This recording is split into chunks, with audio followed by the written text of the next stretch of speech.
It is October, which means it is officially Halloween.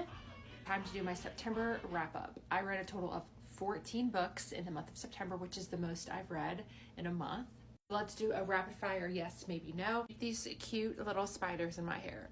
Wildcard by Elsie Silver. This was a 3.75 to 4 stars for me. I had a really good time with this. I love a good age gap taboo romance. One of my favorite parts about this book was Gwen and Clyde's relationship. I just thought that was so cute.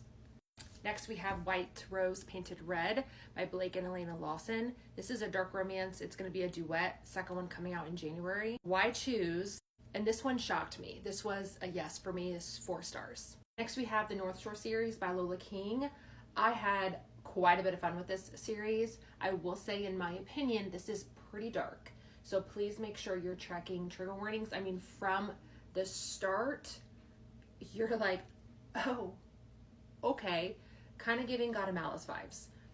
I devoured this. I devoured every single one. These are very binge worthy. The series follows 2 gangs and they are trying to get their city back. They're trying to take over the city.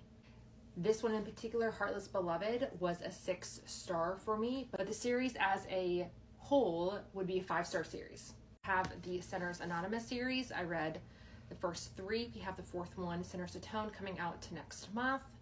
This is a mafia romance. If you liked the Maid series by Daniel Lowry, I think that you will really like this series. It is so unique. There's a lot of luck thrown in these books. So casino luck, card luck, and I think the Sinners Anonymous line is so cool and the whole idea behind it. So that made the series so much fun for me. My favorite book of the series was definitely the second book, Sinners Condemned. This was my favorite MMC so far. I think he is the standard for all mafia men. As a whole, 5 star. Next we have The Devil's Backbone. I read the first 2. I didn't know what I was expecting when I picked up Dear Reader. I had so much fun reading this.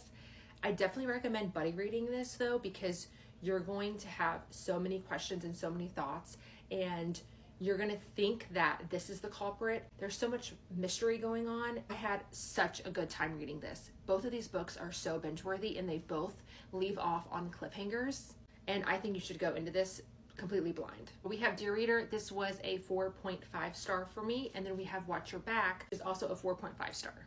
Yes. And then we have the fantasy series that got me out of my fantasy slump. I finished Zodiac Academy and I have been in a fantasy slump ever since. I was talked into picking up Plated Prisoner and I am so glad that I did. I am having such a good time reading this series. It is everything that I could want in a fantasy series.